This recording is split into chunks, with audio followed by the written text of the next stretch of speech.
NASA کے athlete robot جو desert red programme کے تحت بنائے گئے، جنہیں بیابان میں آزمایا گیا ہے تاکہ دوسرے فلکی اجسام مثلاً چاند اور دوسرے سیاروں پر مستقبل میں استعمال کیا جا سکے، کیونکہ وہاں بھی ماحول صحرا کی طرح مشکل ہوتا ہے۔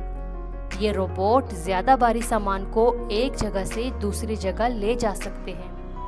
مشکل جگہ پر جہاں بغیر سڑک دشوار گزار راستہ ہو وہاں جا سکتے ہیں۔ ان کے 6 میں سے 2 پہیے ان کو نہ صرف مشکل راستہ پر توازن برقرار رکھنے میں مدد دیتے ہیں بلکہ ان پر ٹول بھی لگائے جا سکتے ہیں تاکہ بوقت ضرورت ان سے دوسرے کام لیے جا سکیں۔ اس روبوٹ پر راستہ ہموار کرنے والے اجزاء بھی لگائے جا سکتے ہیں۔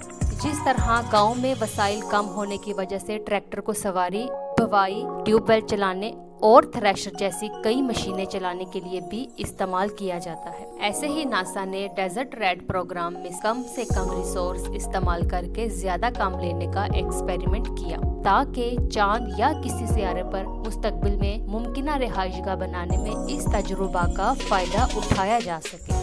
اس ویڈیو میں آگے آپ کو اس روبوٹ کے عملی مظاہرہ دکھائے جا رہے ہیں۔